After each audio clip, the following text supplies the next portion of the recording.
Chapitre 5. La Tarasque. Même si j'avais déjà vu passer des convois tirés par des chevaux sur le bord du fleuve à Pont-Saint-Esprit, je ne m'étais jamais rendu compte de l'entreprise folle que c'était.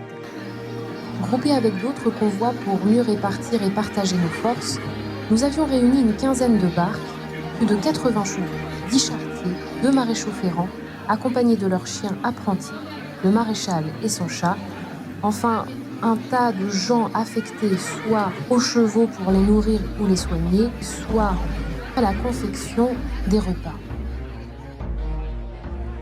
C'était une chose que de naviguer en décise avec tout le monde à bord, mais c'en était une autre que de les voir tous à terre à l'œuvre, à tirer comme des forçats sur les câbles.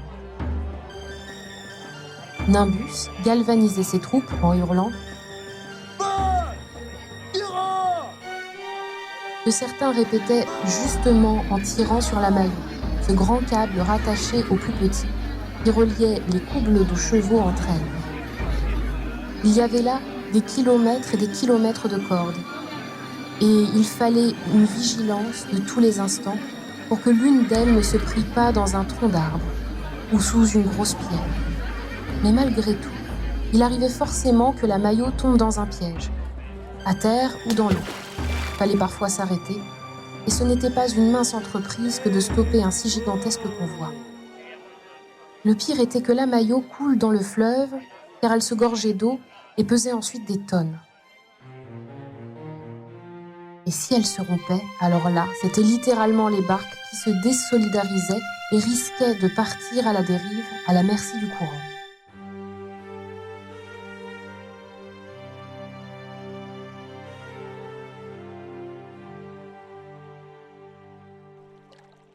Nous n'avancions vraiment pas vite, moins qu'un homme en marche. En une journée, nous avions à peine dépassé Arles.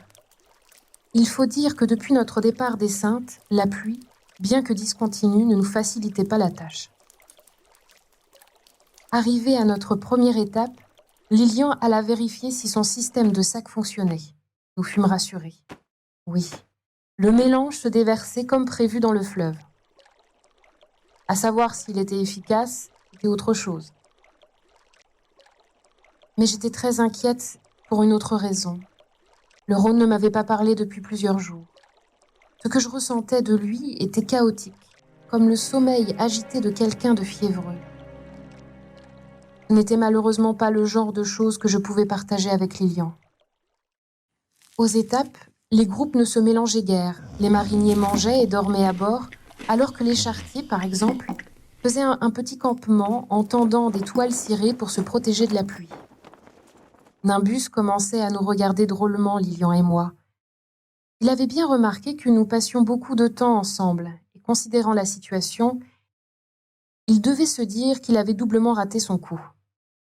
On voyait bien, aux œillades en coin qu'il nous lançait, que tout ça l'agaçait.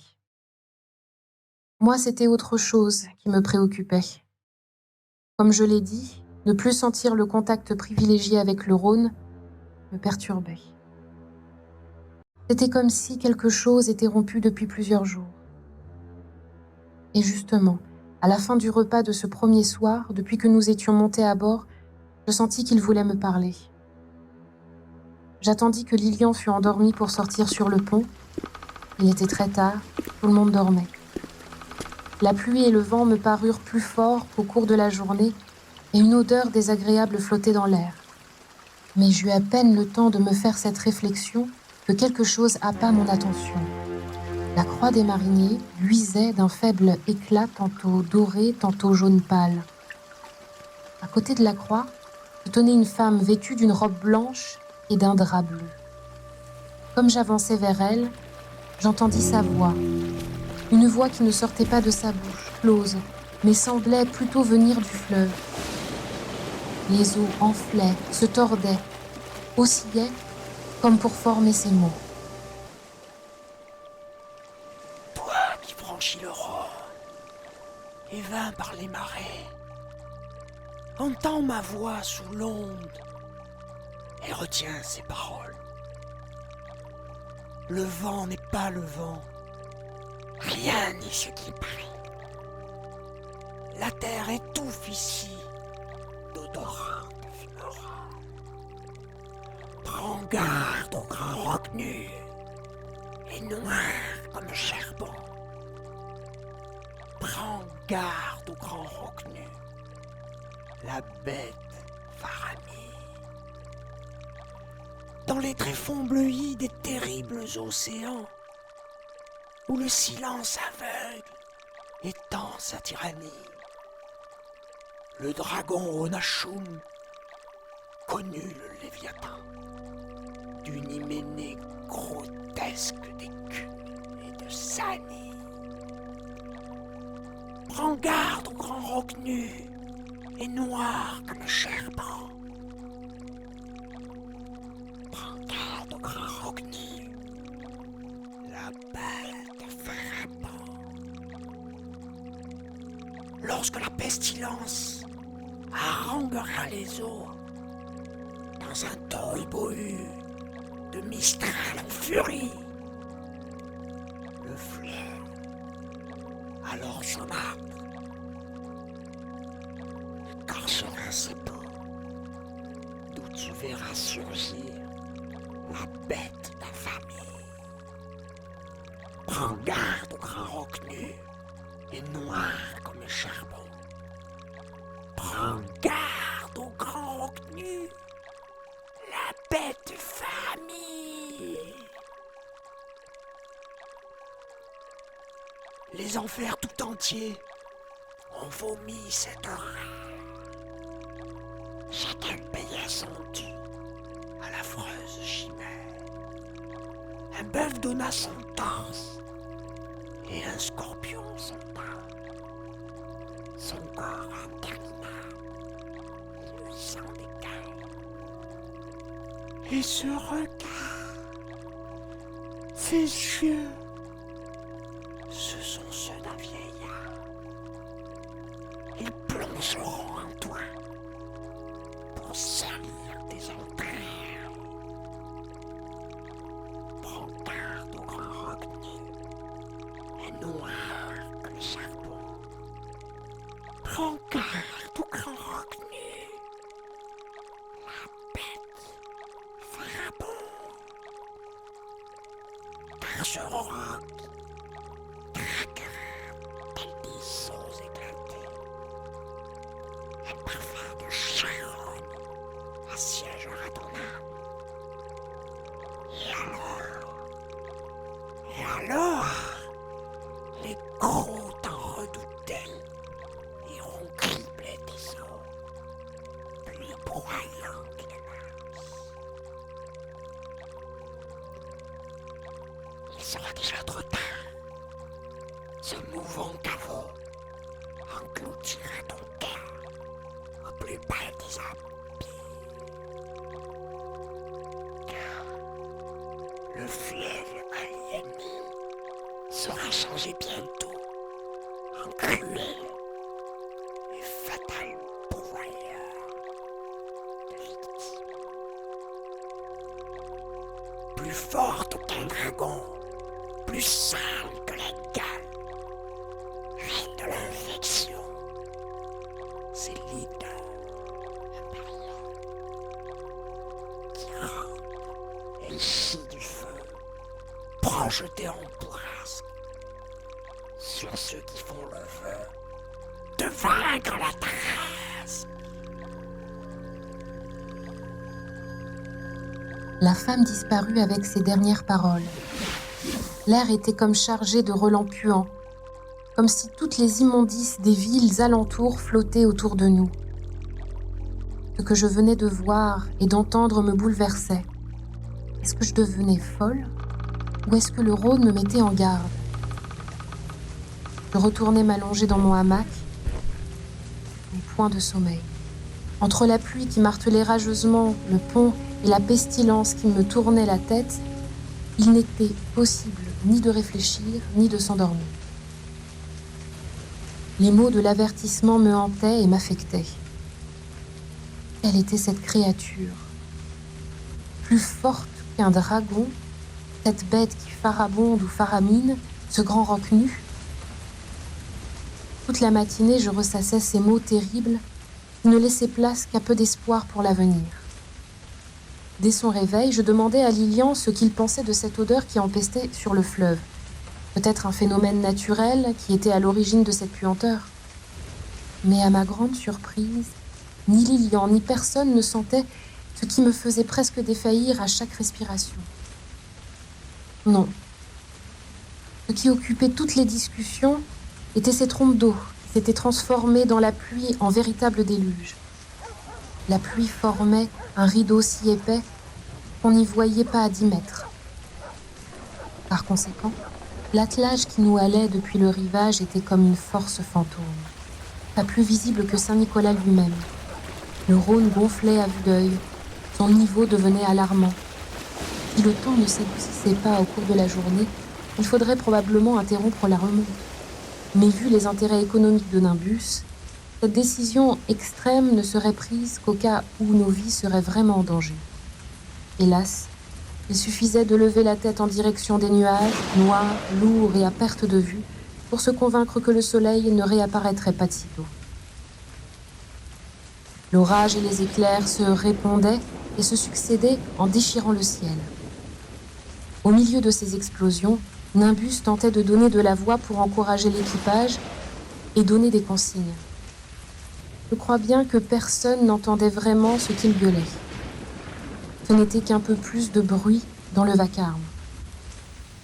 Ce que je crains le plus, c'est qu'un des chevaux se casse une patte dans la boue et fasse tomber tous les autres. Là, je ne sais pas comment nous en sortir. Lilian m'avait dit ça à l'oreille, comme si le destin était à l'affût d'une grâce de plus, et qu'il pût s'en inspirer. Et il ajouta : En plus de ça, on ne va pas tarder à franchir Valabrègue. Il y a là-bas un coude qui n'est normalement pas un passage dangereux. Mais aujourd'hui, à l'aveugle, ce sera une autre paire de manches. Et nous n'avons pas de Muder pour nous guider. Dans une situation de halage aussi difficile, la technique était de lancer très vite la première couple de 4 chevaux qui, dans son élan, entraînait les suivantes. Mais la boue s'étalait sur tous les chemins et les obstacles étaient nombreux, ce qui nous interdisait d'avancer autrement que par à-coups. Même si les heurts étaient absorbés par le fleuve, ce rythme syncopé auquel nous étions soumis me donnait des nausées. Lilian, par contre, semblait avoir le cœur bien accroché. Il conservait une apparente maîtrise de ses émotions. Ce qui devait arriver arriva. La berge depuis laquelle les chevaux nous tiraient, que l'on nomme Rayaume par opposition au côté empéri, ne fut plus praticable. Il fallut donc effectuer un trajet, c'est-à-dire une traversée. Les charretiers se mirent à l'œuvre. Ils devaient détacher les couples de chevaux pour ensuite les faire sauter dans les coursiers, des barques qui les transportaient sur l'autre rive. Par chance, la pluie nous laissa respirer un peu. Elle se fit soudain moins implacable. Elle tombait toujours drue, mais avec moins de violence et d'acharnement. De chaque embarcation maintenant, nous pouvions voir la précédente et celle de devant. Cela mit du baume au cœur de tous les hommes. Nous nous activâmes pour ne pas laisser filer cette éphémère embellie. Les chevaux étaient très fatigués, nerveux, et certains refusaient d'obéir.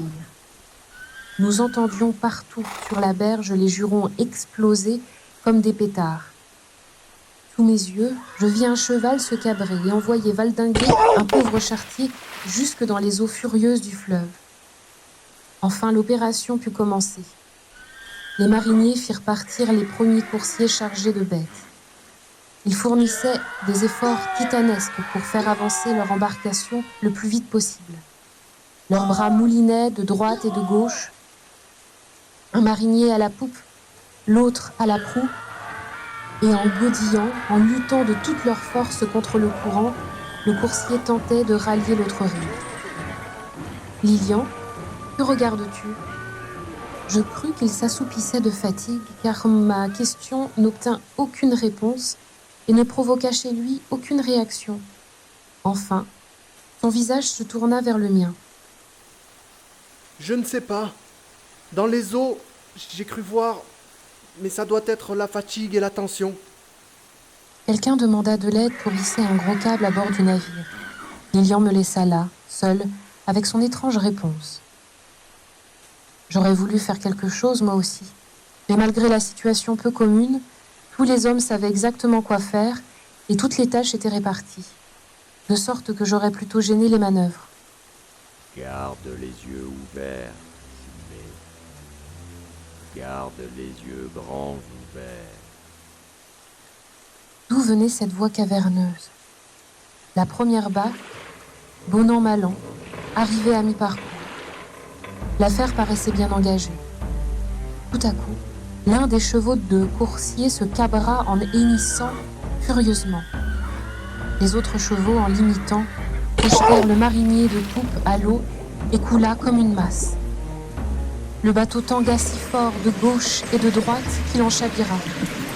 Le coursier, retourné, resta ainsi quelques instants, le dos immergé, offert au ciel de charbon. Puis, de longues secondes plus tard, tout partit par le fond. Les cris d'effroi cessèrent, étouffés par un silence de stupéfaction. Tout l'équipage, les maréchaux, les chiens, les mariniers, les charretiers, tous se signèrent, hébétés, le visage blême. Allez, reprenez le travail. On ne va pas passer la journée ici. Cria Nimbus, sentant que la cohésion de l'équipage, sidéré, risquait de se disloquer face au sort qui s'acharnait. La voix de Nimbus claqua comme une gifle. Le mutisme et l'inactivité résultant de l'accident avaient fait leur temps. Les hommes rassemblèrent leur courage et se mirent à leur poste. Le second coursier, devenu premier coursier, arriva bientôt au niveau du funeste accident. Je réalisai, pour ne rien arranger, que nous n'avions qu'une très vague idée du temps qui passait. Le ciel, intensément sombre, ne laissait pratiquement pas filtrer la lumière. Il aurait pu tout aussi bien être l'heure du crépuscule, nous n'en savions rien. Seul notre ventre pouvait peut-être nous donner une idée de l'heure. Mais avec la peur, la sensation de faim était reléguée au rang des choses négligeables. Cela dit, et bien que la luminosité fût dérisoire, se laisser surprendre par la nuit aurait été le comble de la guine. Enfin, nous pûmes repartir. Le cœur de chacun était lourd. Une tension se lisait sur tous les visages. Nous laissions derrière nous les corps des deux mariniers. Je n'avais jamais vraiment parlé à aucun d'eux, mais leur disparition énigmatique m'affectait profondément, et comme tous les équipages présents, nous appartenions à la même communauté. Il y eut des discussions pour tenter de comprendre ce qui s'était vraiment passé. Antoine, le marinier de proue, le prouvier était expérimenté. Personne ne croyait qu'il pût avoir commis une maladresse ou un geste d'humeur qui aurait par exemple effrayé le cheval. D'ailleurs, comment se faisait-il que ce cheval pût se cabrer ainsi, alors qu'il devait être solidement sanglé? Un charretier aurait-il négligé une attache? Sous cette pluie, dans ce vent, rien n'était impossible. Mais de toutes les manières, il était maintenant impossible de savoir en détail les causes de l'accident. Il ne nous restait qu'à adresser de sincères prières à Saint Nicolas pour que le temps devienne plus clément et que la fin du voyage n'entraîne pas d'autres tragédies. La fin d'après-midi approchait lorsque nous franchîmes Beaucaire. Les averses orageuses et puissantes alternaient avec de courtes périodes de répit durant lesquelles un vent de tempête prenait le relais. Chacun se demandait quand et à partir de quelle heure des eaux Nimbus décréterait-il l'arrêt de la rumeur. La rumeur d'une mutinerie prenait forme. Si la tempête ne cessait pas d'ici la nuit, les hommes refuseraient de retourner à leur poste le lendemain. D'ailleurs, il ne paraissait pas convenable de continuer. Dans quel état serait le fleuve dans 10 heures? Les berges par endroits étaient déjà submergées. Les chevaux allaient parfois avec de l'eau jusqu'au jarret. Il n'y avait d'ailleurs plus que nous sur le fleuve. Dernier fou à oser encore le braver. Comme je cherchais Lilian, je le trouvai dans le tiaume, à l'arrière. Il était en conciliabule avec Marfo, le doyen de l'équipage. La discussion semblait grave.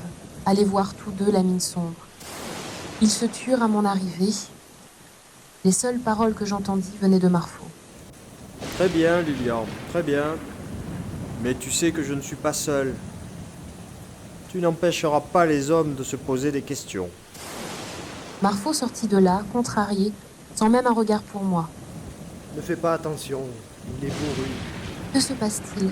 Vous parliez de quoi? Les hommes disent des choses. Voilà. Tu sais, les mariniers sont des gens superstitieux. Ils font les durs quand tout va bien, mais parfois leur nature crédule prend le pas. Mais il y a plus grave. Beaucoup sont prêts à abandonner le travail. Comment ça, leur nature crédule? Il y en a qui parlent déjà de mauvais œil, de malédiction, de légende. Ils ne comprennent pas l'accident, ne comprennent pas non plus que Nimbus n'arrête pas le convoi par ce temps. Quelle légende? Oh, les légendes de monstres abondent. Il doit y en avoir 5 ou 6 différentes par fleuve. Des dragons, des chimères, tout un bestiaire d'apocalypse. Et tu en penses quoi? Des monstres? Oh, on a déjà assez à lutter contre les orages et le Rhône sans y ajouter des bestioles farfelues. Mais c'est sûr qu'avec ces eaux boueuses et un pareil courant, on peut voir de drôles d'ombres. Un tronc d'arbre à la dérive devient vite un serpent géant. D'ailleurs, c'est ce que... Lilian n'eut pas le temps de terminer sa phrase. Une bouteille de vin et 2 verres explosèrent au sol, éjectés de la table par une secousse violente. Lilian se raccrocha au chambranle de la porte et attrapa mon bras de l'autre main. La coque de la grande barque émit un craquement long et sinistre. C'était l'affolement sur le pont. Ce qui me frappa d'emblée était la hauteur des eaux. En quelques minutes à peine, elle avait gonflé considérablement. Les crans de pluie devenaient tels qu'on ne distinguait quasiment plus rien. La puanteur était maintenant si forte qu'elle me provoquait des nausées. C'était comme si nous naviguions sur une avalanche de déjections, de cadavres décomposés, et que tout le fleuve, toute la nature n'était plus qu'un immense charnier liquide exhalant une pestilence fouettée et dispersée par le vent.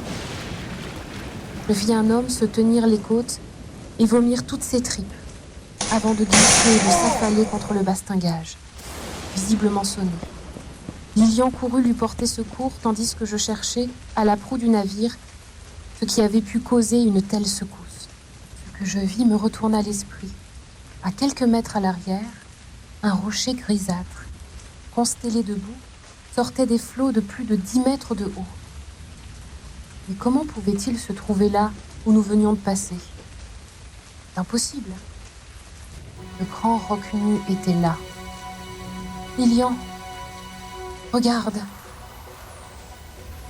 Il n'eut pas le temps de se relever et de me rejoindre que le roc s'immergea sous mes yeux, comme s'il venait de couler. Qu'y a-t-il, Silmé? Je pleurais de peur et mes jambes tremblaient. Le navire fut encore chahuté, comme si la chose était passée sous la coque et nous avait touchés. Je ne sais pas. Je ne comprends pas. Il y avait un rocher, juste là. Ce doit être cette puanteur infecte, Silmé, qui nous fait dérailler. Petit Laurent croyait avoir vu. Attention! La calambe! Nom de Dieu! Hurla Nimbus. La calonne était le câble qui reliait la grande barque aux eaux, différente de la Maï, qui, elle, était attelée aux premières coulées. La calonne était tendue à se rompre et plongeait dans le torrent. Elle céda sous nos yeux. La poupe de la grande barque plongea dangereusement par effet de contre-coup. La calome avait dû s'accrocher à quelque chose sous la surface. Ce qu'il en restait pendait maintenant à fleur d'eau. Nous vîmes, impuissants, les carates, les coursiers et la grande civadière transporter l'avoine, tanguer, virer suivant le courant et finalement s'éloigner les unes des autres. Le pont était recouvert de flaques épaisses, brunes, empestant la charogne et la pourriture. Nous en avions aussi sur les vêtements, le visage et les mains. Un cri atroce nous cisailla les oreilles. On aurait dit que 1000 cochons avaient été égorgés simultanément. Regardez! Ses yeux! Marfo, le bras tendu, désignait quelque chose derrière nous. Une ombre gigantesque s'étalait sur tout le navire. C'était un visage horrible, ridé, à la peau fripée, couvert de croûtes et de taches violettes. 2 yeux sans paupières nous surplombaient et nous fixaient. Seule la tête et le cou sortaient des eaux. Mais à leur taille, on pouvait imaginer un corps monumental, aussi grand qu'une tour de guet. La tête replongea sous la pointe et nous vîmes se dresser au-dessus des flots une queue immense, de plusieurs mètres, terminée par un dard pointu comme une griffe effilée. Cette queue vrombrit en fendant l'air et les eaux sombres avant de s'abattre sur nous, brisant la terre. Je me souviens que Lilian s'est rué sur moi pour me mettre à terre. Mais avant de m'atteindre, il glissa sur le bois humide et me passa sous le bastingage, par-dessus bord, sans un cri, et en me fixant l'air hébété. Sous le choc, je perdis connaissance.